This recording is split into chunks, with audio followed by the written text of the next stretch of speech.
বিসমিল্লাহির রহমানির রহিম। পরম করুণাময় ও অসীম দয়ালু আল্লাহর নামে শুরু। ومن أحسن قولا ممن دعا إلى الله وعمل صالحا وقال إنني من المسلمين।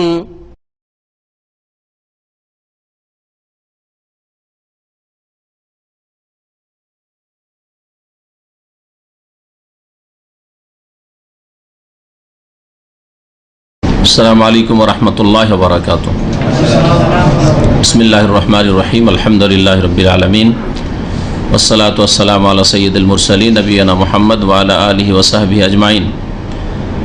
আম্মা বাদ, ফাকাদ ক্বালাল মুআল্লিফ রাহিমাহুল্লাহু তাআলা বাবুন মিনাল ঈমানি বিল্লাহ আস-সাবরু আলা আকদারিল্লাহ ওয়া ক্বাউলিহি তাআলা ওয়া মান ইউমিন বিল্লাহি ইয়াহদি কলবাহু। قال علقمة هو الرجل تصيبه المصيبة فيعلم أنها من عند الله فيرضى ويسلم. وفي صحيح مسلم عن أبي هريرة رضي الله عنه أن رسول الله صلى الله عليه وسلم قال اثنتان في الناس هما بهم كفر الطعن في النسب والنياحة على الميت. ولهما عن ابن مسعود رضي الله عنه مرفوعا ليس منا من ضرب الخدود وشق الجيوب ودعا بدعوى الجاهلية. وعن أنس رضي الله عنه أن رسول الله صلى الله عليه وسلم قال إن عظم الجزاء مع عظم البلاء وإن الله تعالى إذا أحب قوما ابتلاهم فمن رضي فله الرضا ومن سخط فله السخط. حسنه الترمذي. وقال صلى الله عليه وسلم إذا أراد الله بعبده الخير عجل له العقوبة في الدنيا وإذا أراد الله بعبده الشر أمسك عنه بذنبه حتى يوافي به يوم القيامة. সম্মানিত ভাতৃমণ্ডলী, আল্লাহ পাক রব্বুল আলামিনের যাবতীয় প্রশংসা যে আল্লাহ পাক রব্বুল আলামিন এক ওয়াহদাহু লা শরীক, যার কোনো শরীক নেই, যে আল্লাহ পাক রব্বুল আলামিন আমাদেরকে সৃষ্টি করেছেন এবং আমাদের ভাগ্যকে সুনির্ধারিত করেছেন। আমাদের তকদির আল্লাহ পাক রব্বুল আলামিন জানেন এবং তার ইচ্ছা অনুযায়ী হয়েছে, তার ইচ্ছার বিরুদ্ধে হয়নি এবং তিনি তা লৌহে মাহফুজে লিখে রেখেছেন। আর যেইভাবে তিনি জানেন এবং ইচ্ছা করেছেন আর লিখে রেখেছেন সেইভাবেই ঘটবে। এর নাম হচ্ছে তকদির। তকদিরকে তকদির এই জন্যই বলা হয় যে তকদির মানে কোনো কিছু নির্ধারণ করা। ভাগ্যকে তকদির বা তকদির এই জন্য বলা হয় যে আল্লাহ পাকের পক্ষ থেকে সুনির্ধারিত রয়েছে সবকিছুই, শুধু দু চারটি জিনিস নয়, মোটা দু চারটি জিনিস, যেমন অনেকে মনে করে, অনেকে বলে থাকে, মনে না করলেও বলে থাকে, যেমন আমাদের দেশের ভাষায় শোনা যায় বিয়েটা ভাগ্যের ব্যাপার। তা আমি বলি ওদেরকে, তার মানে আপনার চলাফেরাটা ভাগ্যের ব্যাপার না, আপনার চাকরিটা ভাগ্যের ব্যাপার নয়, আপনার সুস্থতা ভাগ্যের ব্যাপার নয়। কথাটা ভুল না? বিয়েটা ভাগ্যের ব্যাপার, যেখানে তকদির আছে ওইখানে হবে। তো আপনার চাকরিটা, পড়াশোনাটা ভাগ্যের ব্যাপার না? নসিবে পড়াশোনা থাকলে গড়ে সরে যেভাবে হোক না কেন হয়েই যাবে পড়া, গরিবের ছেলেরও হয়ে যাবে। আর নসিবে না থাকলে বড় বড় পয়সাওয়ালা আর সুখী দেশ আর ফ্রিতে পড়াশোনা, তারপরেও বাটমার হয়ে ঘুরে বেড়াচ্ছে রাস্তাতে। তো সব কিছুই হচ্ছে তকদির। আল্লাহ পাক রব্বুল আলামিন তকদির লিখে রেখেছেন। তকদির যদি ভালো হয় তাহলে মানুষ খুশি হয়, স্বাভাবিক খুশি হবে। খুশি হলে যেন অহংকার না আসে, আল্লাহ পাকের শুকরিয়া আদায় করতে হবে, এটা হচ্ছে আল্লাহ পাকের হক। তকদির যদি আপনার জন্য অপ্রীতিকর হয়, কষ্টদায়ক হয়, মানে মনের উল্টা হইলেই কষ্ট হবে। আপনি যেটা চান না সেটাই ঘটে গেল, যা কিছু ঘটুক না কেন, যা কিছু ঘটুক, যেটা চান না সেটা যদি ঘটে তাহলে মনে কষ্ট লাগবে। কিন্তু এর ওপর ধৈর্য ধারণ করতে হবে, আল্লাহ পাকের ওপর অসন্তুষ্ট হওয়া যাবে না, হ্যাঁ, মন খারাপ করা যাবে না আল্লাহ পাকের ওপর, যে আল্লাহ তুমি কি করলে। যেমন অনেক মূর্খরে আমাদের সমাজে করে যে আল্লাহ তুমি আমাকে পেয়েছিলে, আমার ছেলেটাকে পেয়েছিলে তুমি, হ্যাঁ তো এগুলি কিন্তু মারাত্মক অপরাধ, কাবিরা গুনাহ, বরং কুফর পর্যন্ত পৌঁছাবে। এই মর্মেই আজকের দর্শ রয়েছে। লেখক বলছেন, বাবুন, এই অধ্যায় হচ্ছে মিনাল ইমান বিল্লাহ, আল্লাহর প্রতি ইমানের অন্তর্ভুক্ত হচ্ছে আসসাবরু আলা আকদারিল্লাহ, আল্লাহ পাকের নির্ধারিত তাকদীরের প্রতি ধৈর্য ধারণ করা সম্পর্কে। আল্লাহ পাক তাকদীরে, ভাগ্যে যা নির্ধারণ করেছেন তার উপর ধৈর্য ধারণ করা, বিশেষ করে যখন কষ্টদায়ক হয়, মনের উল্টা কিছু ঘটে যায় তকদীরে, ভাগ্যে জুটে, আপনি সুস্থতা চান, সুস্থ থাকতে পারেন না, আপনি ভালো স্ত্রী চেয়েছিলেন, ভালো পেলেন না, আপনি তালাক চাননি, তালাক ঘটে গেল, আপনি দুর্ঘটনা চাননি, দুর্ঘটনা ঘটে গেল, যে কোনো রকমের হইতে পারে, যেটা মনের উল্টা এমন কিছু হয়ে গেল, তো আপনার করণীয় কি? আপনার ইমানের দাবি হচ্ছে, ইমানের পরিচয় হচ্ছে কি? আসসাবর, ধৈর্য ধারণ করা। ধৈর্য ধারণ করতে হবে। এই ধৈর্য ধরা, যেটা কি আমরা খুব সাধারণ সহজ ভাষায় বলি, বালা মুসিবতে, বিপদ আপদে ধৈর্য ধরা। আর এই ধৈর্য ধারণকে সবাই বুঝে। কষ্ট হলে, দুঃখ হলে, শোক হলে, যে কোনো রকমের কিছু এইরকম হলে কি করতে হবে? ধৈর্য ধারণ করতে হবে। আর আমরা আয়াত হাদিসে যত ধৈর্যের বিষয়গুলি রয়েছে সেগুলিকে সবগুলিকে ফিট করি এই বিষয়টার উপর, কারণ এটাকে সাধারণ মানুষ বুঝে। বালা মুসিবতে, বিপদ আপদে ধৈর্য ধরতে হয়। কেউ মারা গেল, কারো ক্ষয়ক্ষতি হলো, চুরি ডাকাতি হলো, নষ্ট হয়ে গেল কিছু ইত্যাদি, বালা মুসিবত, এইরকম বহু বালা মুসিবত হইতে পারে, চাকরি চলে গেল। ধৈর্য ধারণ করা, ধৈর্য ধারণ করা, এই ধৈর্য ধারণ করা একটি গুরুত্বপূর্ণ বিষয়, এবং এই ধৈর্য ধারণ প্রথম চোটেই করতে হবে। ধৈর্য ধারণ সকলেই করে, কিন্তু অল্প কিছু লোক প্রথমখানেই করে, আর অধিকাংশ লোক কান্নাকাটি করার পরে, হাহুতাশ করার পরে, আর ভেঙে যাওয়ার পরে, শোকে একেবারে বিছানা ধরার পরে, অচল হয়ে যাওয়ার পরে, খাওয়া দাওয়া বন্ধ করার পরে, কাজ করা বন্ধ করার পরে, তারপরে সবাই ধৈর্য ধরে। মা মারা গেছে, সবাই ধৈর্য ধরে, কিন্তু একজন মুমিন মুসলিম আল্লাহ ভীরু সে প্রথমখানেই ধৈর্য ধরে। ছেলে মারা গেছে, মেয়ে মারা গেছে, স্ত্রী মারা গেছে, স্বামী মারা গেছে, ধৈর্য সকলে ধরে, মুসলিম অমুসলিম, সৎ অসৎ সবাই ধৈর্য ধরে। কিন্তু মুসলিম আল্লাহ ভীরু যদি হয়, মুত্তাকি হয়, তার তাকদীরের প্রতি বিশ্বাস থাকে, তাহলে প্রথমখানে ধৈর্য ধরবে। নবী কারীম সাল্লাল্লাহু আলাইহি ওয়াসাল্লাম বলছেন, ইন্নামাস সাবরু ইনদাস সাদমাতিল উলা, আসল ধৈর্য হচ্ছে প্রথম যখন আঘাতটা লাগে সেই সময় ধৈর্য ধারণ করা। সাদমা মানে হচ্ছে আঘাত বা চোট। তো প্রথম চোটে, প্রথম যখন আপনাকে ধাক্কা লাগলো, সেই ধাক্কাতে সাথে সাথে ধৈর্য ধারণ করা, এটা হচ্ছে আসল ধৈর্য, যে ধৈর্য সম্পর্কে অধ্যায়। আর এটা হচ্ছে ইমানের অঙ্গ। আর সবাই ধৈর্য ধরে, কেউ এক সপ্তাহ কান্নাকাটি করলো, কেউ 3 দিন পরে কাজ কাম শুরু করলো, খাওয়া দাওয়া শুরু করলো, কেউ 1 মাস তারপরে শুরু করলো, কেউ দীর্ঘদিন শোক করলো আর কান্নাকাটি করে, আর তারপরে ধৈর্য ধরলো, এককালে ভুলে গেল, বিপদ আপদ ভুললো, তাই না? তারা কি ধৈর্যশীল? না, তারা ধৈর্যশীল না। আল্লাহ পাক যাদের জন্য মহাপুরস্কারের কথা বলেছেন, তারা যারা প্রথমখানে ধৈর্য ধারণ করে। আর ধৈর্য ধারণ করে শুধু এই নয় যে কান্নাকাটি করলো না, অসন্তুষ্ট হলো না, আল্লাহর উপরে দোষ চাপিয়ে দিল না, আল্লাহ তুমি কি করলে, আল্লাহ তুমি আমার উপর এটা ভাগ্যে কেন আসলে, আমার কেন করলে তুমি, এইরকম নয়। অসন্তুষ্টি প্রকাশ করা নয়, বরং সন্তুষ্ট চিত্তে মেনে নেয়া যে আল্লাহ পাকের এতে কোনো হিকমত রয়েছে, রহস্য রয়েছে, যা আমি বুঝি না, যাই না। হতে পারে আমার এই ছেলেটা আমার জন্য ফিতনার কারণ হইতো, আমার জন্য গুমরাহির কারণ হইতো, এর জন্য পাপে লিপ্ত হইতো। হতে পারে এই টাকা পয়সা আমার জন্য ফিতনার কারণ হইতো, হতে পারে এই চাকরি আমার জন্য এখানে থাকাটাই ক্ষতির কারণ হইতো। আসা আনতাকরাহু শাইআন, আল্লাহ পাক বলছেন, হতে পারে যে কোনো কিছুকে তোমরা অপছন্দ করো, খারাপ মনে করো, না হোক এটা, যেন এরকম না হয়। ওয়া হুয়া খায়রুল লাকুম, এটাই তোমাদের জন্য কল্যাণকর। ওয়া আসা আন তুহিব্বু শাইআন, আর হতে পারে যে কোনো কিছুকে ভালোবাসো। ওয়া হুয়া শাররুল লাকুম, চাইছো যে আমার টাকা পয়সা থাক, চাকরি থাক, সুস্থ থাকি, আরো 50 বছর বাঁচি, কিন্তু বলুন তো যদি আপনাকে আগেই জানিয়ে দেওয়া হয় তুই 50 বছর বাঁচলে তোকে 10 বছর জেলে থাকতে হবে আর চরমতর নির্যাতন হবে, দাজ্জালের মতো ফিতনার মতো ফিতনায় তুই পড়বি, তোর ঈমান হারিয়ে যাবি, তো আপনি কি চাইবেন? যে আল্লাহ আমার মরে যাবে, ভালো বলবেন না? চিন্তা করুন আপনি। হতে পারে যে ভালোবাসছো কোনো কিছুকে, কিন্তু ওতে তোমার জন্য কি রয়েছে? অনিষ্ট রয়েছে। ওয়াশারুল্লাকুম, তাতে তোমার জন্য ক্ষয়ক্ষতি রয়েছে। আল্লাহু ইয়ালামু, আল্লাহ জানেন, সবকিছুই জানেন। ওয়া আনতুম লা তা'লামুন, তোমরা কিছুই জানো না, শুধু চোখের সামনে এটা জানছো, কিছুই জানো না যে আগামীতে কি হবে না হবে।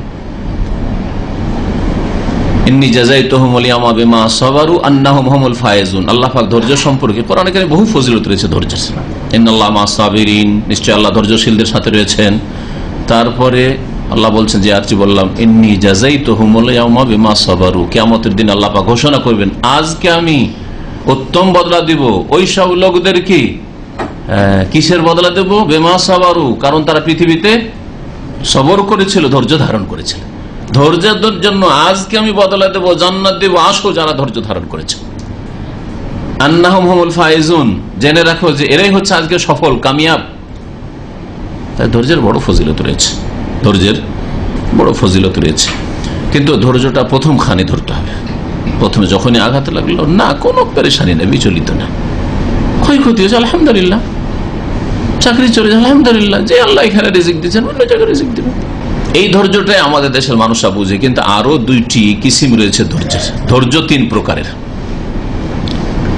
এটা একটা হয়ে গেল আস-সাবরু আলা আকদারিল্লাহ, মানে আল্লাহ পাকের যে নির্ধারিত তকদির রয়েছে, বিশেষ করে অপ্রীতিকর কষ্টদায়ক যেটা, তার উপর ধৈর্য ধারণ করা। কারণ তকদিরে যদি ভালো আসে তাহলে তো ওর উপরে ধৈর্যের প্রশ্ন ওঠে না, ও তো সবাই খুশি হয়, তাহলে ওখানে আবার ধৈর্যের কি আছে? কিন্তু যখন কষ্টদায়ক তকদির হয়, ভাগ্য কিন্তু কষ্টদায়ক, খারাপ, তখন ধৈর্য ধারণ করা, এটা একটা কিসিম যেটা এখানে উল্লেখ করা হয়েছে এই অধ্যায়ে।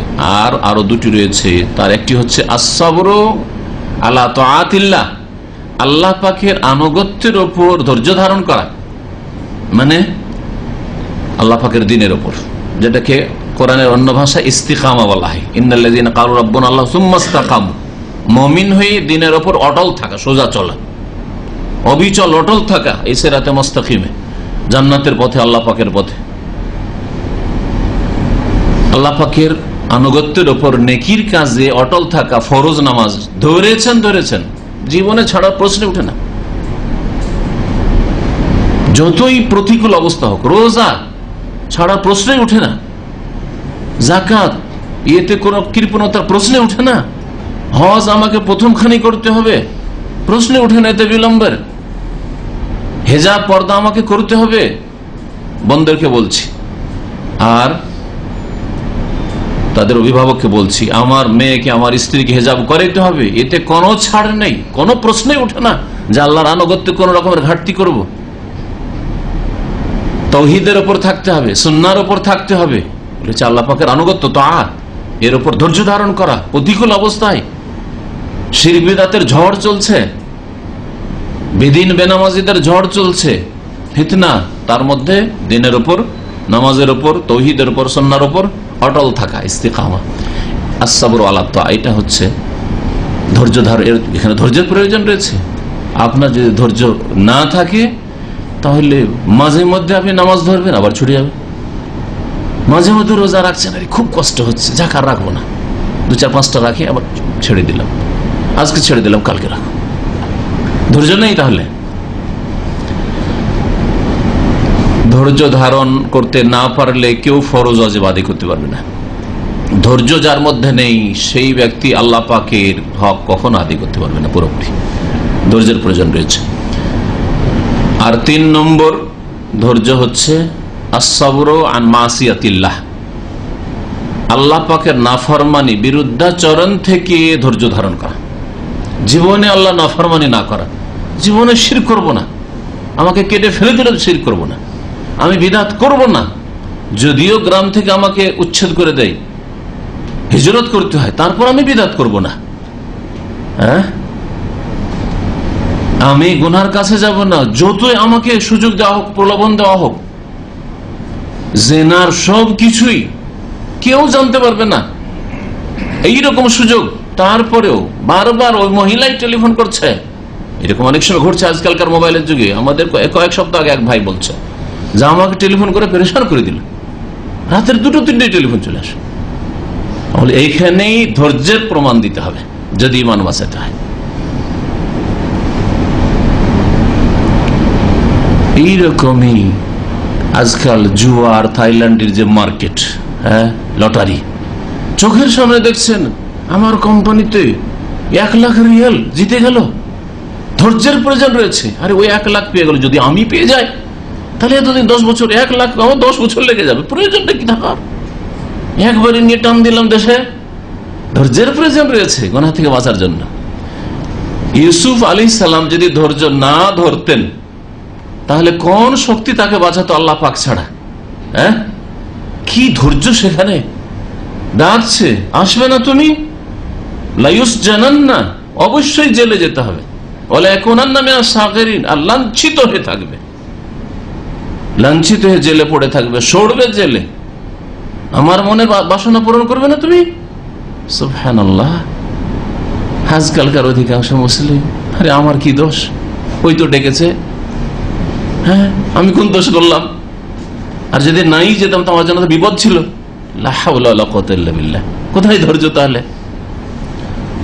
ইউসুফ আলাইহিস সালাম কি বলছেন? রব্বিস সিজন, হে আল্লাহ, আসিজন জেল, আহাব্বু ইলাইয়া, আমার কাছে বেশি প্রিয়, মিম্মা ইয়াদুনানি ইলাইহি, এই যে জেনার দিকে ডাকছে তার তুলনায় জেনার চাইতে আমার কাছে জেল বেশি প্রিয়, আমি জেলে থাকবো। আল্লাহ মাআযাল্লাহ, আল্লাহর পানাহ, আল্লাহ তুমি আশ্রয় দাও, আল্লাহ তুমি আশ্রয় দাও। যে আল্লাহ আমাকে কূপ থেকে, কুয়া থেকে উঠিয়ে নিয়ে এসছে, আর কোথায় গোলামি করছিলাম সেখান থেকে উঠিয়ে আমাকে এই রাজ প্যালেসে পৌঁছে দিয়েছে। ইন্নাহু রাব্বি আহসানা মাসওয়াই, সেই তো আমার রব আল্লাহ পাক, তিনি দেখছেন আমাকে, জানছেন, যিনি আমার অবস্থান কত সুন্দর করেছেন। কোথায় ছিলাম, কোথায় ছিলাম, কি অবস্থায় ছিলাম, আর আজকে রানী বলছে জেনা করতে হবে, আমি জেনায় লিপ্ত হয়ে যাবো। ওয়াগাল্লাকাতিল আবওয়াব, একের পর এক সব দরজা বন্ধ করে দিচ্ছে। আর ইউসুফ, হাই তালাক, এসব কেউ নেই এখানে, কেউ কিছু বলার ক্ষমতাও নেই। তারপরে রাজা রানীর বাড়ি সম্পর্কে কিছু বলবে, আরে গ্রামের একটা বড় নেতার বাড়ি সম্পর্কে বললে জিভা কেটে নেবে দেশে, তাই না? চেয়ারম্যান, এমপির বাড়ি সম্পর্কে বললে বাঁচাই মুশকিল আছে। তাহলে রানী সম্পর্কে কে বলতে পারে যারে রানীর স্ত্রীর ব্যবহার স্যাবহার খারাপ, ইউসুফের সাথে এইরকম প্রেম হয়ে গেছে, বলার ক্ষমতা আছে? কারো বলার ক্ষমতা নেই। তাহলে ফিতনার জাল এমন করে পেতে দেওয়া হয়েছে যে আল্লাহ পাক যদি হেফাজত না করেন, আর ইউসুফ আলাইহিস সালাম ধৈর্য যদি না ধরতে পারেন, আসসাবরু আন মাসিয়াতিল্লাহ, আল্লাহ পাকের নাফরমানি, বিরুদ্ধাচরণ থেকে, গুনাহ থেকে যদি ধৈর্য ধারণ না করেন, তাহলে গুনাহ হওয়াটা কোনো ব্যাপারই না, ঠিক না? এখন আপনি যেখানে রুমে বাস করেন তার পাশেই যদি এরকম ফিতনা থাকে, জেনার ফিতনা থাকে, মদের ফিতনা থাকে, হারামের ফিতনা থাকে, এসব গুনাহ থেকে বাঁচার জন্য বিড়ি সিগারেটের ফিতনা, জর্দার ফিতনা, তামাকের ফিতনা, ফিতনার ফিতনা, ফিতনার ফিতনা, ফিল্মের ফিতনা, তো এইসব ফিতনা থেকে বাঁচা ধৈর্যের প্রয়োজন রয়েছে, ধৈর্যের প্রয়োজন রয়েছে। না হলে তো যারা 10 দিন পরে ওদের সাথে মিশে যাবেন। আল্লাহ পাক যেন আমাদেরকে সার্বিক ক্ষেত্রে ধৈর্য ধারণে তৌফিক দান করেন। এই 3 প্রকারের ধৈর্য যদি কোন মুমিনের মধ্যে তৈরি হয়ে যায় তাহলে এটা হচ্ছে পূর্ণাঙ্গ ঈমান, এটা হচ্ছে ঈমানে কামেল। আল্লাহ পাকের আনুগত্যের পর ধৈর্য আছে, সুতরাং ফরজ ওয়াজিব আদায় করছেন, যা আল্লাহ পাক হুকুম করেছেন আদায় করেছেন। আল্লাহ পাকের নাফরমানির ক্ষেত্রে নাফরমানি থেকে ধৈর্য ধারণ করে আছেন, সুতরাং আপনি কোনো গুনাহ করছেন না, গুনাহ থেকে বেঁচে আছেন। আর জীবনে চলতে গিয়ে আল্লাহ পাকের পক্ষ থেকে বালা মুসিবত, বিপদ আপদের ফয়সালা হয়ে যেতে পারে বিভিন্ন হেকমতে, অথবা আল্লাহ পাক সংশোধনের জন্য হইতে পারে, পরীক্ষার জন্য হইতে পারে, ভালো মানুষ তারপর পরীক্ষার জন্য হইতে পারে, অথবা পাপ গুনাহ তো আছে সেই জন্য কিছু আল্লাহ পাক দুনিয়া শাস্তি দিয়ে আল্লাহ পাক একটু পাক পবিত্র করে নিতে চান, যে দুনিয়াতে তুই পাক হয়ে যা, আখেরাতে গুনাহর বোঝা নিয়ে আসিস না। ধৈর্য ধারণ করতে হবে, ধৈর্য ধারণ করতে হবে। এই হচ্ছে আজকের অধ্যায়। আজকের অধ্যায়ে একটি আয়াত আর বাকি হাদিস রয়েছে 2-3টি, আমরা তা সংক্ষেপে দেখি। বলছেন মহান আল্লাহর বাণী, ওয়াকাউলিহি তাআলা ওয়া মান ইউমিন বিল্লাহি ইয়াহদি কলবাহু, যে ব্যক্তি আল্লাহর প্রতি ঈমান নিয়ে আসে, বিশ্বাস স্থাপন করে, আল্লাহ পাক তার হৃদয়কে সৎ পথে, সঠিক পথে পরিচালিত করেন। ওয়া মান ইউমিন বিল্লাহ এর তাফসীর সূরা তাগাবুন আয়াত নম্বর 11। এর তাফসীর সম্পর্কে প্রখ্যাত তাবেঈ আলকামা রাহমাতুল্লাহ আলাইহি বলছেন, হুয়া রাজুল, এই যে ব্যক্তি আল্লাহর প্রতি ঈমান নিয়ে আসলো, আল্লাহর প্রতি বিশ্বাস স্থাপন করলো, মানে আল্লাহ পাক যা নির্ধারণ করেছেন তার ভাগ্যে, তার উপর ধৈর্য ধারণ করলো। এখানে সব ধৈর্যের কথা বলা হয়েছে তাফসীরে। তিনি বলছেন আল্লাহর প্রতি ঈমান আছে যে আল্লাহ আমার শত্রু না, আল্লাহ আমাকে ঘৃণা করেন না, আল্লাহ আমাকে কষ্ট কেন দেবেন, আমি তো আল্লাহর বান্দা। এটা আল্লাহর প্রতি ঈমান। শুধু আল্লাহর প্রতি ঈমান মানে আল্লাহ এক, আল্লাহ আছেন, এতটুকু না। আল্লাহ পাক বাপ মায়ের চাইতে অধিক দয়ালু। আল্লাহু আরহামু বিআবাদিহি মিনাল ওয়ালিদাতি বিওয়ালাদিহা। আল্লাহ পাক বান্দার উপর এত বেশি রহম করেন যে মা বাপ ও ছেলে মেয়েদের এত রহম করেন না। আরহাম, কোরআনে কারীম আরহামুর রাহিমিন, আল্লাহ না সবচেয়ে বেশি রহম করনেওয়ালা। 100টা রহমতের মধ্যে আল্লাহ পাক, সহিহ হাদিসে রয়েছে, সমস্ত সৃষ্টিকুলকে একটা রহমত দিয়ে দিয়েছেন ভাগ বন্টন করে। তার মধ্যে মানুষ আছে, জিন আছে, যত মখলুকাত আছে, পশু পাখি আছে, সকলে দয়া করে কিন্তু, তাই না? আর 99টা রহমত কার কাছে? আল্লাহ পাকের কাছে। কত বড় রহম করনেওয়ালা আল্লাহ পাক রব্বুল, যিনি রহমান, যিনি রহিম। তো বলছেন যে আলকামা বলছেন যে হুয়ার রাজুল, ওই লোকটি সম্পর্কে বলা হয়েছে তসিবহুল মুসিবা, যার উপর মুসিবত আসে, বিপদ আপদ আসে। ফায়ালামু, তখন সে দৃঢ়ভাবে বিশ্বাস করে, ইয়ালাম মানে ইয়াকিনের সাথে জানে, অন্তর থেকে জানে, আন্নাহা মিন ইনদিল্লাহ, এটা আল্লাহর পক্ষ থেকে। মুসিবত কোত্থেকে? আল্লাহর পক্ষ থেকে, আল্লাহর ইচ্ছাতে হয়েছে, আল্লাহ পাকের ইচ্ছাতে হয়েছে। আল্লাহ পাক জানছেন আমার অবস্থা, আমি যে অসুস্থ, আমার উপর বালা মুসিবত এসছে, আল্লাহ পাক জানছেন। ফাইয়ারদা, সুতরাং আল্লাহর পক্ষ থেকে যখন এসেছে তখন তার উপর সে রাজি থাকে, সন্তুষ্ট হয়ে যায়। ওয়ায়ুসাল্লিম, এবং সে আত্মসমর্পণ করে যে আল্লাহ তুমি যেটা আমার ভাগ্যে জুটিয়েছ আমি সাদরে অন্তর থেকে মেনে নিলাম, অসন্তুষ্ট নই, রাগ করি না, হ্যাঁ, গোসা দেখাই না। কারণ আমাকে যদি তুমি সৃষ্টি না করতে মানুষ করে, তারপর আমার কি অধিকার ছিল? আমাকে যদি কীট পতঙ্গ করতে, কিছুই করতে না, নাই রেখে দিতে একবারে জিরো, তাতে আবার আমার আপনার করার কি ছিল বলুন তো দেখি। তো ইউমিন বিল্লাহ, আল্লাহর প্রতি এই ঈমান রাখে যে আল্লাহ পাক যখন আমার ভাগ্যে নির্ধারণ করেছেন তাহলে এতে আমার কোনো কল্যাণ নিশ্চয় রয়েছে, সুতরাং তার উপর রাজি থাকে এবং এতে আত্মসমর্পণ করে। আলকামা বিন কাইস বিন আব্দুল্লাহ বিন আলকামা নবী করিম সাল্লাল্লাহু আলাইহি ওয়াসাল্লামের জামানাতেই তার জন্ম হয়েছে বলছেন। ওয়া মিন কিবারিত তাবেঈন, কিন্তু তিনি প্রখ্যাত বড় তাবেঈ আর আলেম। মাতা বাদা 60 মিনাল হিজরা, 60 হিজরির পরে, মানে প্রথম দিকে সাহাবায়ে কেরামের আমলে তার ইন্তেকাল হয়েছে। লেখক এই মানুষের তকদির, ভাগ্যের উপরে ধৈর্য ধারণের বিষয়টিকে কিতাবুত তাওহীদে কেন নিয়ে এসেছেন? এই জন্য নিয়ে এসেছেন যে এর তাওহীদের সাথে সম্পর্ক আছে। কেউ যদি আল্লাহ পাকের ফায়সালা, যে তকদিরে ভাগ্যে জুটেছে, এর ওপর অসন্তুষ্টি প্রকাশ করে, এটা তাওহীদের বিপরীত বিষয়। তাওহীদ মানে আল্লাহর একত্ব, আল্লাহ পাকের কাজের ক্ষেত্রে একত্ব মানা, আল্লাহ পাক রব্বুল আলামিনের ইবাদতের ক্ষেত্রে একত্ব মানা, আল্লাহ পাকের নাম গুণাবলীর ক্ষেত্রে একত্ব মানা, তাওহীদ প্রতিষ্ঠা করা। আল্লাহ পাকের কাজ যেগুলি আমার আপনার জন্য হচ্ছে, এগুলি আল্লাহ পাকের কাজ। তো আল্লাহ পাক কাজ করবেন, কোনো খারাপ কাজ করবেন? নিশ্চয়ই তাতে কোনো হিকমত, রহস্য রয়েছে। সুতরাং কি করে? ধৈর্য ধারণ করে এবং অসন্তুষ্টি প্রকাশ করে না। যদি অসন্তুষ্টি প্রকাশ করে তাহলে সে তাওহীদ পরিপন্থী কাজ করলো, তাওহীদের বিপরীত কাজ করলো, পূর্ণ তাওহীদ তার মধ্যে নেই। যদিও হয়তো সে আল্লাহ ছাড়া অন্যকে সিজদা করে না, আল্লাহ ছাড়া অন্যের কাছে ফরিয়াদ দোয়া করে না, বড় শিরক নেই, কিন্তু তার মধ্যে তাওহীদে ঘাটতি রয়েছে। কেমন আল্লাহকে মানেন আর আল্লাহকে ভালোবাসেন যে আল্লাহ পাক একটা ফয়সালা করলেন আর আপনাকে কষ্ট হলো, সেই জন্য আপনি অসন্তুষ্ট হয়ে পড়লেন। এই আয়াত থেকে বোঝা যায় যে ধৈর্যের বড় ফজিলত রয়েছে। ধৈর্য ধরলে কি ফজিলত রয়েছে? ইয়াহদি কলবাহু, আল্লাহ পাকের তকদিরের উপর কেউ যদি সন্তুষ্টি প্রকাশ করে, আল্লাহর প্রতি ঈমান কন্টিনিউ রাখে, তাহলে আর অসন্তুষ্টি প্রকাশ না করে, তাহলে তার জন্য ফজিলত কি? ইয়াহদি কলবাহু, আল্লাহ তার অন্তরকে হেদায়েতের পথে রাখবেন, গুমরাহ করবেন না।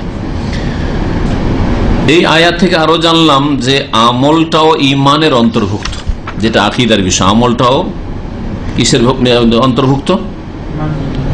ইমানের অন্তর্ভুক্ত। কারণ কেউ যদি ধৈর্য ধারণ করে তো এটাকে ইমান বলে আখ্যায়িত করে।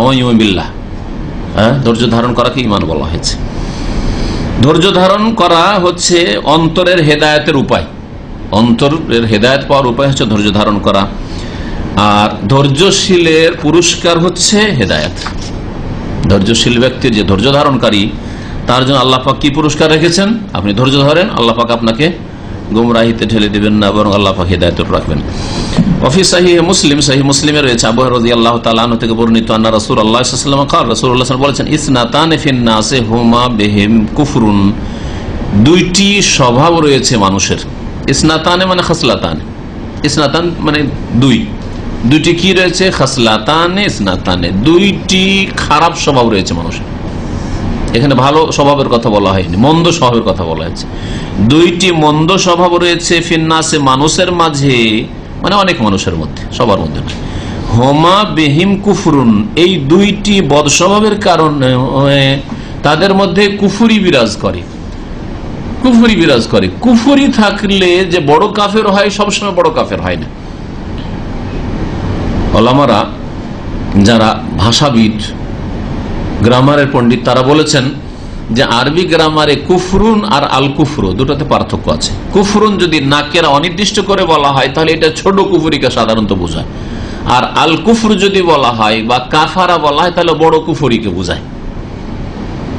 যেমন নবী সাল্লাল্লাহু আলাইহি ওয়াসাল্লামের আরেকটি হাদিস রয়েছে সহিহ বুখারীতে, সেবাবুল মুসলিমে ফুসুকুন, মুসলিমকে গালি দেওয়া ফাসেকি কাজ, মানে গুনহার কাজ, গুনাহগারের কাজ, পাপিষ্টের কাজ। ওয়াকিতালুহু কুফরুন, আর মুসলিমের বিরুদ্ধে লড়াই করা, মারামারি করা মুসলিমের সাথে কি কুফরুন বলেছেন। তো কি কাফের হয়ে যাবে? কেউ যদি একটা লোকে খুন করে দেয়, একটা মুসলিমকে, বড় কাফের হয়ে যাবে? হিন্দু ইহুদি নাসারা হয়ে যাবে? শিরকের মতো গুনাহ করে ফেললো, চিরকালে জাহান্নামী হবে, কোনদিন জাহান্নাম থেকে বেরোবে না। তার নামাজ, রোজা, তাওহীদ, সুন্নাহ যদি সব ঠিক থাকে তারপরেও না, এরকম তো নয়। তাহলে কুফরুন মানে এটা হচ্ছে ছোট কুফরি, যেই ছোট কুফরিটাও বড় কাবিরা গুনাহ। শিরকের পরে, শিরক কুফরির পরে, নাস্তিকতার পরে দ্বিতীয় যেটা বড় গুনাহ সেটা হচ্ছে খুন করা। কিন্তু সূরা ফুরকানে আল্লাহ পাক শেষ রুকুতে ইরশাদ করেছেন, ওয়াল্লাযিনা লা ইয়াদউনা মা আল্লাহি ইলাহান আখার ওয়া লা ইয়াকতুলুনা আন-নাফসাল্লাতী হারামাল্লাহু ইল্লা বিল ওয়া লা ইয়াজনুনা। 3 নম্বরে জিনার কথা বলেছেন। শিরক সবচেয়ে বড় গুনাহ, তারপরে খুন করা, তারপরে জিনা। কুফরুন মানে বড় কুফরি নয়, তাহলে ওখানেও কুফরুন।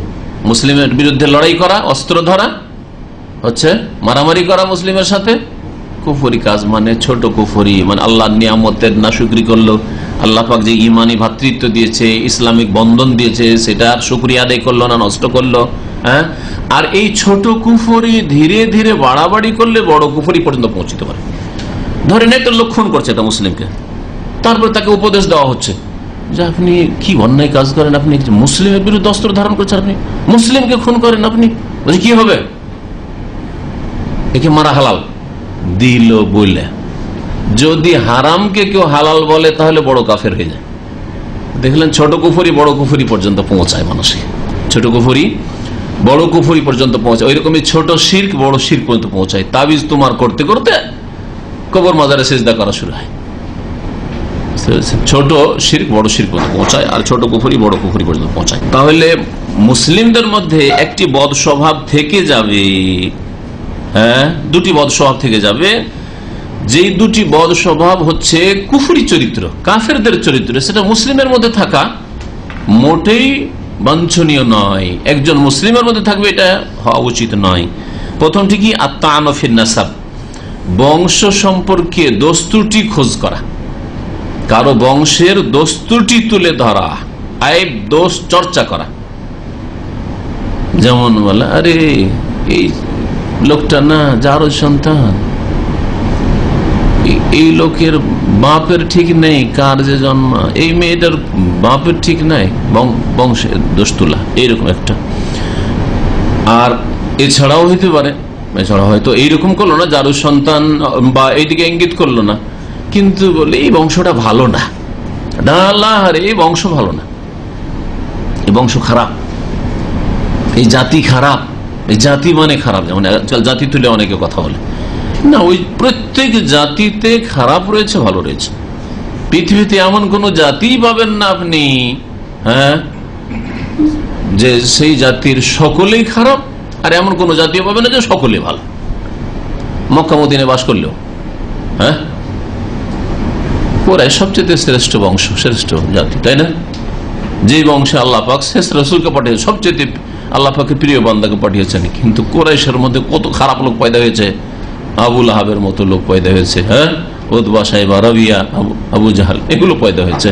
চিন্তা করুন তো দেখি, কোন বংশের দোষ ত্রুটি চর্চা করা, এটা হচ্ছে কুফরি চরিত্র, এটা কাফের চরিত্র, মুসলিমের চরিত্র নাই। তাহলে মানুষের আয়ের যদি থাকে, দোষ থাকে, ঢেকে রাখার চেষ্টা করবে, ঢেকে রাখবে যথাসাধ্য। আর দ্বিতীয় বদস্বভাব হচ্ছে মুসলিম সমাজে থেকে যাবে, যেটা কুফরি চরিত্র, কাফেরদের চরিত্র, সেটা হচ্ছে কোন মৃত ব্যক্তির ওপর রোদন করা, মানে চিৎকার করে, আওয়াজ করে কান্নাকাটি করা, বয়ান করে কান্না করা। আমাদের দেশের অধিকাংশ মৃতের ওপর কান্নাগুলি, বিশেষ করে মহিলাদের যেগুলি হয়, এগুলি জাহিলিয়াতের যুগের কুফরি চরিত্র, কাফেরদের চরিত্র। কি এক এক দেশের এক এক রকম, এক এক অঞ্চলে এক এক রকম কান্না আছে, একটু শুনে দিতে পারবেন কেউ কান্না? মহিলাদের কান্না, শুধু চোখের পানি বইছে এরকম কান্না তো জায়েজ রয়েছে। নবী সাল্লাল্লাহু আলাইহি সাল্লামের চোখ দিয়ে পানি আসছে, ছেলে বাবা রে, মা রে, এইরকম করে, মা গো, বাবা গো, গো গো, এইগুলো আর কি। হ্যাঁ, তারপরে এসে এই ছিল, সেই ছিল। হ্যাঁ, আরব জাহিলিয়াতের যুগে কাফের মুশরিকরা নবী সাল্লাল্লাহু আলাইহি সাল্লামের জামানায় এরকম কান্না করতো, তাদের ভাষা বলতো, হায় রে, এ পাহাড় ছিল, এ বীর বাহাদুর ছিল, এই ছিল, সেই ছিল, হ্যাঁ, ইত্যাদি, এরকম করে বয়ান করে কান্না করে, সুর ধরে কি কান্না করে, ও কান্না শুনে কান্না আসে। ছোট কালে গিয়েছি আমরা, জানি না যে মরলেই কি হয়, কারা বাঁচলেই কি হয়, বুঝি না। তারপরে ওদের চোখের পানি দেখে আর ওদের ওই বয়ান শুনে কান্না শুরু, দেখলেই কান্না শুরু হয়ে যায়। আর মহিলাদের তো বলতে হবে না, ওরা কান্না দেখলে এমনি কাঁদতে শুরু করবে, ওরা আরো কান্না বাড়িয়ে দেবে। এক লোক বিদেশ আসছে, তার স্ত্রী ছেলে মেয়েকে রেখে বিদেশ আসছে 2 বছরের জন্য চাকরি করতে, 2 বছর অথবা 1 বছর, ভালো চাকরি করে 1 বছরের জন্য আসছে। আর গ্রামের মহিলারা এসে মহিলাকে বলছে, হায় রে আল্লাহ রে, আমরা 10টা দিন স্বামীকে ছেড়ে থাকতে পারি না, 1 বছর ধরে কেমন করে থাকবে বলতে। এমনি মহিলা কাঁদছে, আর ওখানে যদি এসে বলে যে 1 বছর কি করে থাকবে, ও বাঁচবে? ওর শোককে আরো জিন্দা করে দিল, ওর শোককে বাড়িয়ে দিল, ওর শোককে। এই জন্য মহিলাদের এইরকম জমিয়তি একসাথে হতে দিতে হবে না, এদের স্বভাব খারাপ। জি, আর নেহাত আলাল মাইয়িত, মুর্দার ওপর এদের রোদন করে, বয়ান করে কান্না করা। এই হাদিস থেকে জানা যায় যে রোদন করা হারাম, রোদন করা হারাম। রোদন করে, বয়ান করে, কান্না করে, এতে আল্লাহ পাকের ওপর অসন্তুষ্টি প্রকাশ হয়েছে। হাই আল্লাহ, কি করলে আমার ছেলেটাকে নিয়ে নিলে, হ্যাঁ, আমার স্বামীকে নিয়ে নিলে, আমি কি করে খাবো, আমার এই ছেলেটা বড় হইতো, এই হইতো, সেই হইতো, কত কি আমার টার্গেট ছিল, অসন্তুষ্টি প্রকাশ করা। সেই জন্য এটা কুফরি চরিত্র, আর এটা ইমানের পরিপন্থী বিষয়, আর তাওহীদকে দুর্বল করে এগুলি। আর কাবিরা গুনাহ, ধৈর্য ধারণ করা ওয়াজিব বালা মুসিবতের ক্ষেত্রে, আর রোদন করে কান্না করা ধৈর্যের পরিপন্থী। এইরকম বয়ান করে বাড়িতে যদি কান্না হইতে থাকে, তো বাড়ির সদস্যরা কি করে ধৈর্য ধরবে? তারপরে এই হাদিস দ্বারা আরো জানলাম যে কিছু কিছু কুফরি রয়েছে যেগুলিতে মানুষ ইসলাম থেকে বহিষ্কৃত হয় না, ইসলামের মুসলিমই থাকে, কিন্তু সেগুলি কুফরি বলা হয়েছে, মানে ছোট কুফরি। তারপরে জানতে পারলাম যে বংশের দোষ ত্রুটি, যে কোনো বংশের দোষ ত্রুটি খোঁজ করা আর সেগুলো বয়ান করা, এটা জায়েজ না, এগুলো কাবিরা গুনাহ। ওয়ালাহুমা আন ইবনে মাসউদ রাদিয়াল্লাহু আনহু মারফুআন লাইসা মিন্না মান দারাবাল খুদুদ ওয়া শাক্কাল জুয়ুব ওয়া দা'a বিদাওয়াল জাহিলিয়া। আর বুখারী মুসলিমে রয়েছে আব্দুল্লাহ বিন মাসউদ রাদিয়াল্লাহু তাআলা আনহু থেকে বর্ণিত, মারফুআন মানে রাসূলুল্লাহ সাল্লাল্লাহু আলাইহি ওয়াসাল্লামের বাণী, তিনি বলেছেন, লাইসা মিন্না, আমার উম্মতের অন্তর্ভুক্ত নয়, আমাদের মধ্যে কারো নয়।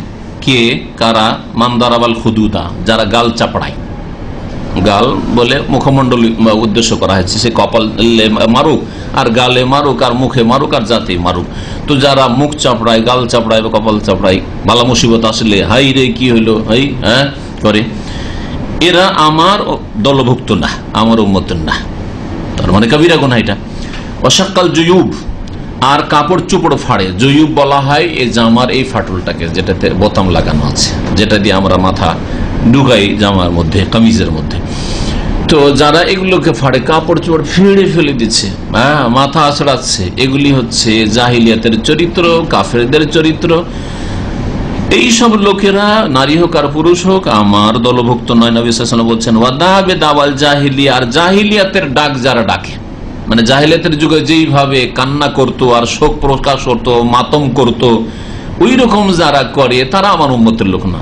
তাহলে আজকে যেসব গুমরাহ লোকেরা 1400 বছর পার হওয়ার পরেও হুসাইন রাদিয়াল্লাহু আনহুর উপর মাতম করে থাকে, তাজিয়া করে থাকে, আর শরীরকে ক্ষত বিক্ষত করে দেয়, আর জামা কাপড় ফাড়ে, আর কত কি করে, এরা রাসূলুল্লাহ সাল্লাল্লাহু আলাইহি ওয়াসাল্লামের দলের লোক কি?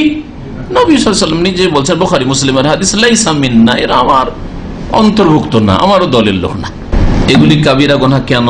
কারণ এগুলিতে আল্লাহ পাকের তাকদীরের উপর অসন্তুষ্টি প্রকাশ হয়, অসন্তুষ্ট, সেই জন্য তার ক্ষয়ক্ষতি হচ্ছে। তারপরে মুখ চাপড়াচ্ছে, গাল চাপড়াচ্ছে, তারপরে জামা কাপড় ফাড়ছে, মাথা আছড়াচ্ছে, ইত্যাদি ইত্যাদি, হাই হাই করছে।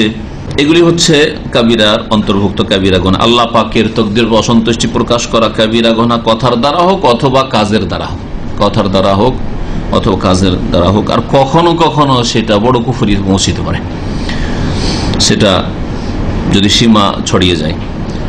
মুসিবতের সময় ধৈর্য ধারণ করা ফরজ, আর কাফের মুশরিকদের জাহিলি সমাজের বিরোধিতা করা ফরজ। নবী সাল্লাল্লাহু আলাইহি সাল্লাম বলেছেন যে যারা জাহিলিয়াতের ডাক ডাকবে, তার মানে জাহিলিয়াতের চরিত্র যদি থাকে, তাহলে কি হারাম কাজ করলো, তাই না? হারাম কথা বললো। সুতরাং জাহিলিয়াতের চরিত্র যে রয়েছে, কাফেরদের চরিত্র রয়েছে, সেগুলির বিরোধিতা করতে হবে।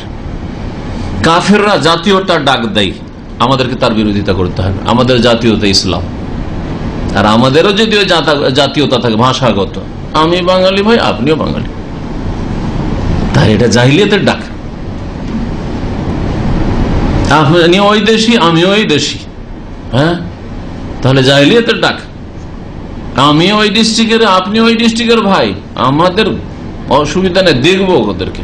অথচ বুঝতে পারছেন যে আপনার ডিস্ট্রিক্টের অন্যায় করেছে, ওরাই ঠিক ঠিক পথে আছে, তারপরে আপনি সাথ দিচ্ছেন কার? আপনার ডিস্ট্রিক্টের, সেই জন্য আপনার গ্রামের, সেই জন্য আপনার ভাষাভাষী, সেই জন্য। এগুলো জাহিলিয়াতের ডাক। এই নামগুলি তো কোনো ইসলামিক নাম নয়, একটা কথা ভালো করে শুনে রাখেন। বাঙালি, সৌদি, আর আরবি, আর আজমি, হ্যাঁ, আর পাকিস্তানি, হিন্দি, এই নামগুলি, শ্রীলঙ্কি, ফিলিপিনি, ইন্দোনেশিয়া, এই নামগুলি তো মানুষের, তাই না? এটা আল্লাহর দেওয়া না। আল্লাহর দেওয়া নাম কোরআনে কারীমের আনসার আর মুহাজিরিন, ঠিক কিনা? আর প্রশংসিত নাম, ঈমানি নাম, আল্লাহর দেওয়া উপাধি। মুহাজির হিজরত করেছে আল্লাহর সন্তুষ্টির জন্য, আনসার এরা সাহায্য করেছে মুহাজির মক্কার লোকদের, তাই না? কত সুন্দর নাম। তারপরেও কোন একটা জিহাদের সফরে ছিলেন রাসূলুল্লাহ সাল্লাল্লাহু আলাইহি ওয়াসাল্লাম, আর এক মুহাজির এক আনসারীতে ঝগড়া হয়ে যায়, পানি নিয়ে ঝগড়া হয়। ও বলছে আমি আগে পানি নিই, ও বলছে না আমি আগে নেব।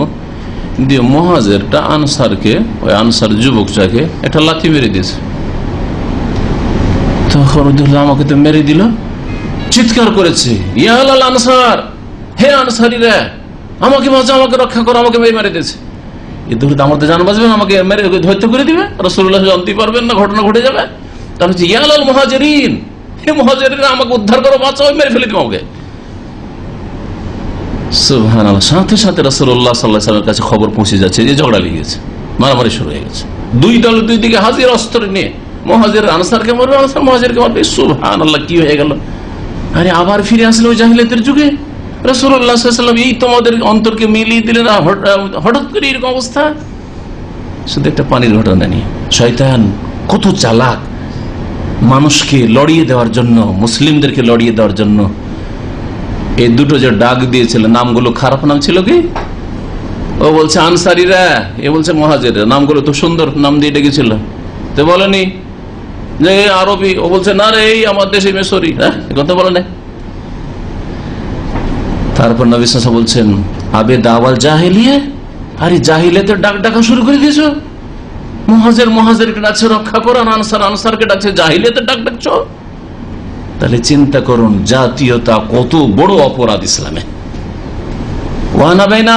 এখনো তোমাদের মাঝে আমি বেঁচে আছি, আরে ঘটনাস্থলে আছে, আর এইরকম অবস্থা তোমাদের, কি হবে তোমাদের কিছুদিন পরে? তাহলে এই জন্য দাবে দাওয়াল জাহেলিয়া, এখান থেকে যে কোনো এমন স্লোগান, যেই স্লোগান ইসলাম বিরোধী, কাফেরদের স্লোগান, আমার দেশ মহান, ভাষা মহান, অমুক মহান, তমুক মহান, এগুলো সব জাহিলিয়াতের যুগের কথা, এগুলো ইসলামের কথা না। আমার ইসলাম মহান, আমার তৌহিদ মহান, আমার সুন্নাত মহান, আমার কোরআন হাদিস মহান, এগুলো হচ্ছে ইসলামের কথা। তো জাহিলিয়াতের যুগের লোকদের, কাফেরদের বিরোধিতা করতে হবে, এটা শরীয়তের একটি নীতিমালা। আনাস রাদিয়াল্লাহু তাআলা আনহু থেকে বর্ণিত, বলছেন যে রাসূলুল্লাহ সাল্লাল্লাহু আলাইহি ওয়াসাল্লাম বলেছেন, ইন্না ইজামাল জাযাই মা ইজামিল বালাহ, যত বড় বালা মুসিবত হবে তত বড় পুরস্কার হবে। যত বড় বালা মুসিবত আসবে তত বড় কি হবে? পুরস্কার পাওয়া যাবে। তাহলে বালা মুসিবত যদি আসে তো কখনো মনে করবেন না যে আমার লস হচ্ছে, লাভ হচ্ছে। ওয়াইনাল্লাহ তাআলা ইযা আহাব্বা কওমান ইবতালাহুম, আর আল্লাহ পাক রব্বুল আলামিন যখন কোন জাতিকে ভালোবাসেন তখন তাদেরকে পরীক্ষায় ফেলে দেন। পরীক্ষা ভালোবাসলে কি করেন? পরীক্ষা করেন। ভালোবাসলে যদি দেখেন যে মাঝে মধ্যে আমি অসুস্থ হচ্ছি, তাহলে জানবেন যে আল্লাহ আমাকে ভালোবাসেন। আচ্ছা, কয়েক বছর চলে যাচ্ছে, আমার সর্দি ও কাশি হয় না, জ্বরও হয় না, এটা ভালো লক্ষণ নয়। কিন্তু আল্লাহ আমারা বলছে কোন অসুখ বিসুখ নেই, না, এটা খুব ভালো লক্ষণ নয়। আল্লাহ যদি কোন জাতিকে, কোন ব্যক্তিকে ভালোবাসেন তাহলে কি করেন? তাদেরকে পরীক্ষা করেন, বালা মুসিবত ফেলে। ফামান রাজিয়া, অতঃপর যে খুশি হয়ে যায়, বালা মুসিবত আসলো তারপরে সন্তুষ্ট হয়ে যায়, ফালাহুর রেজা, আল্লাহ তার জন্য সন্তুষ্টি রেখেছেন, আল্লাহ রাজি হয়ে যায় তার উপর। ওমান সাখে, তার যারা অসন্তুষ্ট হয়, ফালাহুস সাখাত, তার জন্য অসন্তুষ্টি রয়েছে, মানে আল্লাহ তার কি হয়ে যান? অসন্তুষ্ট হয়ে যান। তুমি অসন্তুষ্ট হইলে আল্লাহ অসন্তুষ্ট তোমার উপর। হাদিসটা তিরমিজিতে রয়েছে, ইমাম তিরমিজি হাদিসটাকে হাসান বলেছেন, আর ইবনে মাজাতেও হাদিসটা রয়েছে। এই হাদিস থেকে জানতে পারলাম যে আল্লাহ পাকের ভালোবাসার লক্ষণ হচ্ছে পরীক্ষা। আল্লাহ যদি কাউকে ভালোবাসেন এর লক্ষণ হচ্ছে পরীক্ষা। তারপরে আল্লাহ পাক রব্বুল আলামিন ভালোবাসেন, আল্লাহ পাক রাজি হন, আল্লাহ পাক খারাপদের উপর অসন্তুষ্ট হন, এগুলি জানতে পারলাম। আল্লাহ পাক রব্বুল আলামিনের কাজে হিকমত রয়েছে, প্রত্যেকটি কাজে আল্লাহ পাকের রহস্য রয়েছে। আর যেমন কর্ম তেমন ফল, এটা নীতিমালা এই হাদিস থেকে জানলাম। আপনি নারাজ হয়ে গেলেন আল্লাহর উপর, আল্লাহ আপনার নারাজ হয়ে গেলেন। আর এটা প্রবাদ আমাদের ভাষাতেও আছে, বাংলাতে, যেমন কর্ম তেমন আপনার কর্ম কি, যে আপনি আল্লাহর উপর নারাজ হয়েছেন, আল্লাহ আপনার নারাজ হয়েছে। আর আপনি বালা মুসিবত এসে তার আল্লাহর উপর সন্তুষ্ট আছেন, আল্লাহ আপনার উপর সন্তুষ্ট হয়েছে। যেমন কর্ম তেমন ফল। ধৈর্য ধারণ করার জন্য উৎসাহিত করা হয়েছে বালা মুসিবতের উপর এই হাদিসে, যে ধৈর্য ধারণ করেন তাহলে আপনি মহাপুরস্কার পাবেন। ইন্না ইজামাল জাযায়ে মা ইজামিল বালা, যত বড় বালা মুসিবত হোক, যদি ওই রকমই ধৈর্য ধরতে পারেন, তাহলে ধৈর্য ধারণ করতে পারলে ওই রকমই মহাপুরস্কার আল্লাহ রেখেছেন। মানুষ কখনো কখনো কোনো কিছুকে খারাপ মনে করে, কিন্তু তাতে কল্যাণ থাকে, কল্যাণ থাকে। এই জন্য নবী সাল্লাল্লাহু আলাইহি ওয়াসাল্লাম বলছেন, আল্লাহ যখন কাউকে ভালোবাসেন তখন তাদেরকে বালা মুসিবত ফেলেন, পরীক্ষা করেন। ওয়াকালা সাল্লাল্লাহু আলাইহি ওয়াসাল্লাম, রাসূলুল্লাহ সাল্লাল্লাহু আলাইহি ওয়াসাল্লাম বলেছেন, ইযা আরাদাল্লাহু বিআবদিহিল খায়র, আল্লাহ পাক যখন কোন বান্দার জন্য কল্যাণ চান, কল্যাণ চান, ভালাই চান, আজ্জালা লাহুল উকুবাতা ফিদ দুনিয়া, দুনিয়াতে তাদের সাজা শাস্তিকে জলদি দিয়ে দেন, তাড়াতাড়ি দিয়ে দেন। আল্লাহ যদি ভালোবাসেন তো দুনিয়াতে কিছু শাস্তি দিয়ে দেন, ভুল করেছেন শাস্তি পেয়ে গেলেন, নগদ নগদ কিছুদিনের মধ্যে পেয়ে গেলেন। ওয়াইদা আরাদাল্লাহু বিআবদিহি শাররা, আর যদি কোনো বান্দার সাথে আল্লাহ পাক মন্দ চান, খারাপ চান, ওর খারাপই হোক, তাহলে কি করেন? আমসাক আনহু বিযামবি, তার গুনাহগুলিকে আল্লাহ পাক ধরে রাখেন, রেকর্ড করে রাখেন, ধরে রাখেন ওগুলোকে। ঠিক আছে, তোর রেকর্ড হচ্ছে, বাড়ছে তোর গুনার বোঝা। হাত্তা ইউআফিয়া বিহি ইয়াউমাল কিয়ামা, এমনকি তাকে কিয়ামতের দিনে পূর্ণ মাত্রায় গুনার শাস্তি আল্লাহ পাক দেন। গুনাহ জমা হইতেই থাকলো, হইতেই থাকলো, হইতেই থাকলো, গুনার পাহাড় হয়ে গেল, আখিরাতে আর কবরে কঠোর শাস্তি, কঠোর শাস্তি। পক্ষান্তরে যাকে আল্লাহ পাক ভালোবাসেন, আর যাদের অল্প স্বল্প গুনাহ হয়, সাগীরা গুনাহ হচ্ছে, কিছু ভুল ভ্রান্তি হয়ে যাচ্ছে, কিন্তু আল্লাহর দিন মেনে চলতে চাই, ওদের বালা মুসিবত আসে, টেনশন হয়, বালা মুসিবত আসে, কষ্ট পায়, বিভিন্ন রকমের ক্ষয়ক্ষতি হয়। তার মাধ্যমে কি হয়ে যায়? গুনাহ খাতাগুলি মাফ হয়ে জমিনে, আরেকটি হাদিসের, জমিনে এসে চলাফেরা করে, একটি গুনাহ তার থাকে না, একটি গুনাহ তার থাকে না। প্রতিদিন গুনাহ হচ্ছে, কিছু বিপদ আপদ আসছে, আসার পরে মাফ হয়ে যাচ্ছে। সুতরাং কারো যদি দেখেন বস খারাপ, ফোরম্যান খারাপ, সুপারভাইজার খারাপ, এই বলে ধৈর্য ধারণ করবেন যে এটা আমার গুনাহ মাফ হচ্ছে, এটা আমার গুনাহ মাফ হচ্ছে। বরং তার আগে মনে করবেন যে আল্লাহ কোন গুনাহ করেছি যে এই জালেম শাসক আমার উপর পড়ে গেল।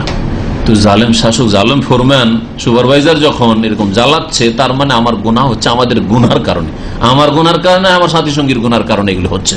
সুতরাং আমাদেরকে গুনাহ থেকে আরো সজাগ হইতে হবে আর গুনাহ থেকে বাঁচার চেষ্টা করতে হবে। এই হাদিসটি তিরমিজিতে রয়েছে, মুসনাদ আহমদে হাকিমে রয়েছে। এই হাদিসে উৎসাহিত করা হয়েছে ধৈর্য ধারণের জন্য আর তকদির উপর সন্তুষ্ট থাকার জন্য। আর আল্লাহ পাক যদি কোনো বান্দাকে ভালোবাসেন তাহলে দুনিয়াতেই কিছু শাস্তি দিয়ে দেন। দুনিয়ার শাস্তি হালকা শাস্তি, কি হবে, অসুখ বিসুখ হবে না, একটু ক্ষয়ক্ষতি হবে জানমালের, এইটুকুই হবে। কিন্তু আখেরাতে সুবহানাল্লাহ কত যে আযাব রয়েছে কবরে, আর কত যে জাহান্নামে আযাব রয়েছে, আর হাশরের মাঠে আযাব রয়েছে, ওই সব থেকে আপনি বেঁচে যাবেন। আল্লাহ পাক রব্বুল আলামিন যেন দুনিয়াতে আমাদেরকে আযাব থেকে, বালা মুসিবত থেকে বাঁচিয়ে রাখেন। কারণ আমরা দুর্বল ঈমানের মানুষ, দুর্বল ঈমানের মানুষকে আল্লাহ পাক যদি পরীক্ষা ফেলে দেন, তো আরেক পরীক্ষা আমাদের জন্য ওইখানে, যে অটল হইতে থাকতে পারলাম না। আল্লাহ পাক যেন দুনিয়াতে বালা মুসিবত মুক্ত রাখেন, আর আল্লাহ পাক তার রহমতে আমাদেরকে বিনা শাস্তি দিয়ে যেন মাফ করে দেন। আর আখিরাতে আল্লাহ পাক রব্বুল আলামিন সমস্ত রকমের আযাব থেকে নাজাত যেন দান করেন। আল্লাহ পাক আমাদের সকলকে জান্নাতুল ফিরদৌস যেন দান করেন। আল্লাহ পাক রব্বুল আলামিন নেক আমলের যেন তৌফিক দান করেন। ভাষ্যকার বলছেন যে সব সময় সুস্থ যদি থাকেন তো একটু ভয় পাবেন, এটা আপনার জন্য মন্দ লক্ষণ। আল খাউফু মিনাস সিহাতি দাইমা, সব সময় যদি সুস্থ, কোনো টেনশন নেই, কোনো অসুখ নেই, তাহলে আলামাত শার, এটা হচ্ছে মন্দ লক্ষণ। তাহলে মাঝে মধ্যে কোনো অসুখ বিসুখ হওয়া কোনো মন্দ জিনিস নাই। এই জন্য সাহাবায়ে কেরামরা জ্বরটার হলে খুশি হইত। নেক মানুষরা জ্বর সর্দি এগুলো হালকা অসুখ সবচেয়ে বলছি, আর বড় অসুখ নয়, তো এইগুলো হইলে খুশি হন, অসুবিধা নেই। আলহামদুলিল্লাহ গুনার কাফারা হচ্ছে, 2-3 দিন জ্বরে থাকলাম, একটু সর্দি কাশি হইলো, অ্যালার্জি হলো, আলহামদুলিল্লাহ গুনাহ খাতা আল্লাহ মাফ করবেন। তারপরে এতে আরো বোঝানো হয়েছে আল্লাহ সম্পর্কে ভালো ধারণা রাখতে হবে, যে আল্লাহ জুলুম করবেন না, আল্লাহ জুলুম করবেন না। সুতরাং আল্লাহ সম্পর্কে ভালো ধারণা রাখে, আল্লাহ পাক ভালো দেবেন। আর যা কিছু আল্লাহ ভাগ্যে জুটিয়েছেন তাতে আমার কোনো কল্যাণ আছে, যদিও আমি হয়তো আমাকে কষ্ট লাগছে কিন্তু এতে আমার কল্যাণ রয়েছে। আর কখনো হয়তো কোনো কিছুকে ভালোবাসছি কিন্তু ওতে অনিষ্ট রয়েছে। ধৈর্য ধারণ করতে হবে আমাদেরকে বালা মুসিবতের ওপর। এই ক্ষেত্রে মুসা আর খেজরের ঘটনাটাকে স্মরণ করিয়ে দিচ্ছি, দিয়ে আলোচনা শেষ করে দিচ্ছি। আর ঘটনা সম্পর্কে খেজরের সূরা কাহফের তাফসীর আছে, সেটা পড়ে নিতে পারবেন অথবা শুনে নিতে পারেন। আমাদের আলোচনা তো আছে যে মুসা আলাইহিস সালামের সাথে যে খেজর গিয়েছিলেন সফরে, না খেজরের সাথে মুসা আলাইহিস সালাম যে গেলেন সফরে, তো ওখানে একটা বালককে হত্যা করে দিলেন। কেন হত্যা করেছিলেন খেজর? কারণ ওই বালক সম্পর্কে শেষে বলতে গিয়ে কি বললেন, যে এই কুফরের উপরে জন্মেছে, এই ছেলে যদি বড় হইতো তো ফাখাশিনা আইয়ুরহিকাহুমা তুগয়ানা ওয়া কুফরা, খুব আশঙ্কা রয়েছে যে এই সাবালক হলে তার বাপ মাকেও গুনাহগার বানিয়ে দেবে, বরং কুফরিতে নিয়ে যাবে। আর নাস্তিক ছেলে যদি হয়ে যায়, আর বার্ধক্যে বাপ মা পৌঁছে গেল, হ্যাঁ, আর বাপ মার কোনো আয় ইনকাম নেই, নাস্তিকের বাড়ি খেতে হবে, ওই মুশরিকের বাড়ি খেতে হবে। আর ওর কাছে খেতে গিয়ে ওর কথাও শুনতে হইতে পারে, হ্যাঁ, ওর কথা মোতাবেক চলতে হবে। নামাজ পড়ার সুযোগ সুবিধা নেই, আরে ফজরের সময় দরজা না না না না আমাদের এখানে সিকিউরিটির ব্যাপার স্যাপার আছে, তুমি নামাজ পড়তে মসজিদে যাবে, আমার ঝামেলা হবে, বলতে পারে না।